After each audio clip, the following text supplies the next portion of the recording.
Nah, jangan sampai dibolak-balik nih omongan ini.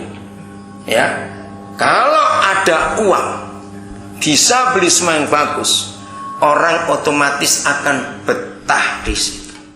Dan itu belum tentu Roh Kudus. Ngerti maksud saya ceritain? Jadi kekuatan uang itu sama dengan kekuatan Roh Kudus. Kalau Roh Kudus bekerja itu tetap ada sampai hari ini.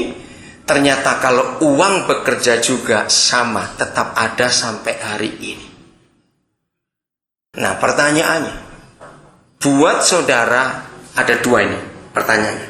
Uang itu apa dan uang itu siapa? Pernah nggak saudara bertanya itu? Saya bertanya itu dari tahun 70-an yang lalu. Jadi uang itu apa dan uang itu siapa? Mungkin saudara bingung karena pertama kali dengar pertanyaan, uang kok siapa? Dia kan barang, siapa itu kan pribadi. Betul saudara, uang itu bisa jadi pribadi. Tergantung kita menempatkan dia di mana.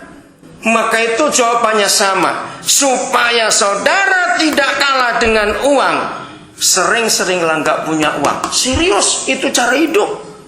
Karena selama masih ada uang yang cukup untuk kita bersandar, sulit untuk kita melihat Tuhan itu di mana dan uang itu di mana. Terus gimana caranya? Nah, mau belajar nggak? Oke, kita lihat. Hanya ada satu ayat di Alkitab. Ini hebatnya Tuhan. Hanya ada satu ayat di Alkitab yang menunjukkan uang itu apa dan uang itu siapa. Bukan dua, bukan tiga, satu ayat saja. Kita buka Lukas 16 ayat 9. Nah, kalau mulai hari ini saudara tahu uang itu apa atau untuk apa gitu lebih baiknya, dan uang itu siapa, maka kita akan menang dalam hidup ini. Lukas pasal yang ke-16. Saya belajar dari Bu Indri saudara. Suatu hari di suatu kebaktian saya kaget, tapi saya belajar dari Bu Indri Gautama. Dia hari itu sengaja bawa uang $1, $1 Amerika, masih bagus-bagus. Saya nggak tahu berapa banyak, nggak sampai ratusan, saya nggak sampai. Nah, begitu dia khotbah, dia ingin menunjukkan, secara ini uang apa? Ya, orang tahu dolar Amerika hijau semua begitu. Walaupun ini $1, tapi ini uang masih berlaku. Ini uang siapa? Karena diambil dari dompetnya, ya uangnya Bu Indri, semacam bilang begitu. Terus Bu Indri panggil salah seorang yang hadir, coba kamu ke sini, ya. Terus tolong bagikan uang ini sampai habis ke siapa saja. Wah, yang ke belakang bingung itu. Taunya duduk di depan tadi itu ya. Saudara sudah dibagi habis betul oleh salah seorang jemaat itu. Saya cuma lihat, saudara, selesai habis sudah betul. Kamu dapat bagian enggak? Enggak. Ya nanti saya kasih satu lagi. Dia bilang begitu. Bu Indri bilang. Pertanyaannya, mengapa saudara kita ini bisa begitu enak bagi-bagi uang tadi kepada saudara? Jawabannya apa? Nah, itu dia. Orang Kristen yang pelit pasti masuk neraka. Saya tunjukkan ayatnya juga nanti itu ya.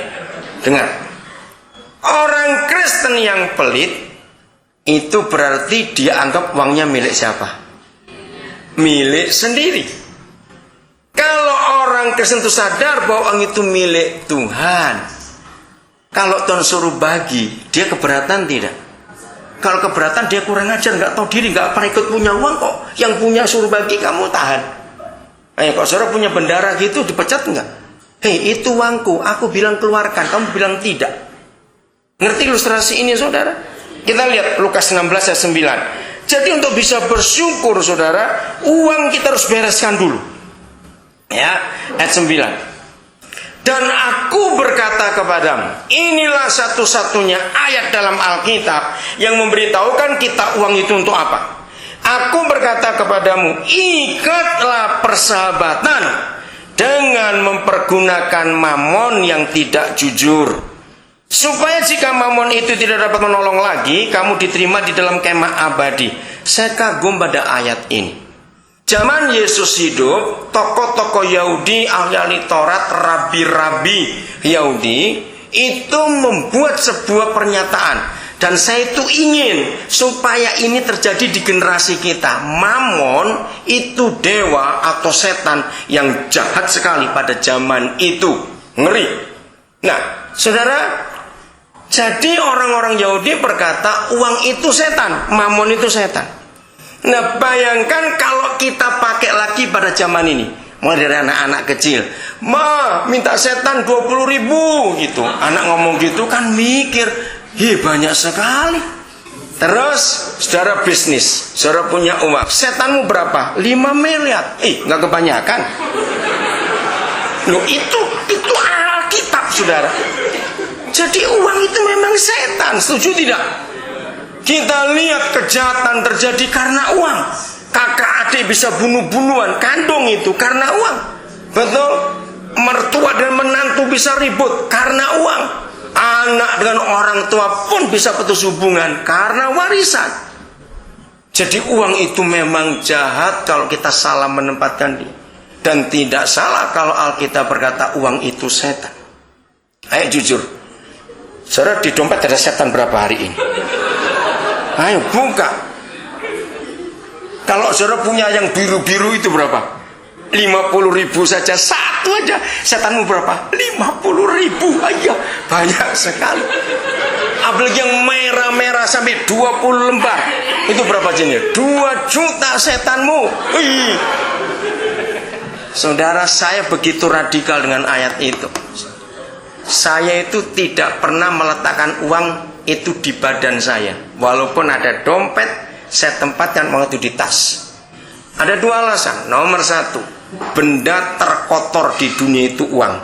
Bakterinya paling banyak. Maka itu saya lihat orang ngantung uang seperti ini, aduh, geli sekali. Saya nggak pernah seumur saya hidup, tidak pernah uang saya itu nempel di badan saya. Kalau toh saya punya dompet, saya taruh uang saya bisa ganjang. Karena saya melatih diri saya nggak tergantung hidup dengan uang. Saya hidup tergantung dengan Bapa di surga. Yang kedua, karena setan tadi itu. Maka itu kalau saudara punya setan 4 miliar, bagi-bagi dong. Ngapain punya setan banyak-banyak? Maka itu saudara, kalau saudara yang kenal saya, Milka itu orang yang paling tahu saya. Saya itu kalau punya uang, atau Andi, ini Pak Andi ada di sini, saya tahu juga. Saya ini kalau punya uang nggak pernah lebih dari 3 hari, langsung habis. Saya hidup tidak pernah punya saldo. Saya nggak mau melihara setan. Kalau perlu pasti datang, ada saja caranya itu. Dan itu sungguh luar biasa. Dan saya sudah hidup ini tahun ke-38 saya hidup dengan cara seperti itu. Maka itu kalau saya ngomong uang, saya bisa ngomong dengan kebenaran. Karena saya membuktikan, nanti saya akan tunjukkan.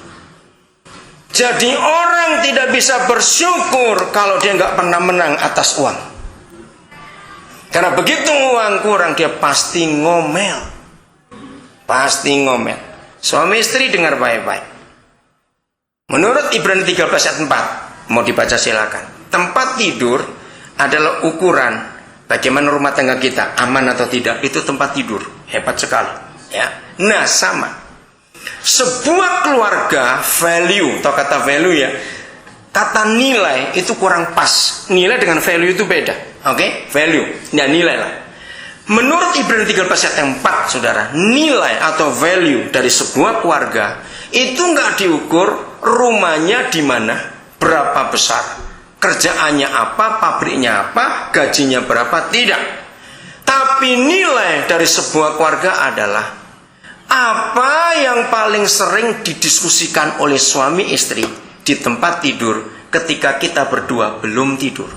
Itu ngomong apa? Wah, itu menarik sekali Ibrani 13 ayat 4 itu. Rumah tangga yang gak harmonis, tempat tidurnya pasti sepi. Kenapa? Sebab dua-dua berkata, habis ngomong pendek salah, ngomong panjang salah. Ya gak usah ngomong. Benar. Itu gak harmonis, tempat tidurnya sepi. Bahkan yang satu tidur duluan pura-pura karena takut diajak ngomong. Ayo jujur, suami istri ngaku hari ini bagaimana rumah tangga saudara. Nah, keluarga yang mata duitan itu kentara sekali. Belum tidur baru duduk. Kenapa saldo kurang hari ini? Kamu belanja apa aja? Itu mata duitan. Terus ngomong, susah jam 1 besok lagi. Nah, itu yang satu bilang, ngantuk, ngomong duit aja. Melek nggak doa. Awas belanja banyak-banyak ya, selalu kita kurang arena. Itu keluarga mata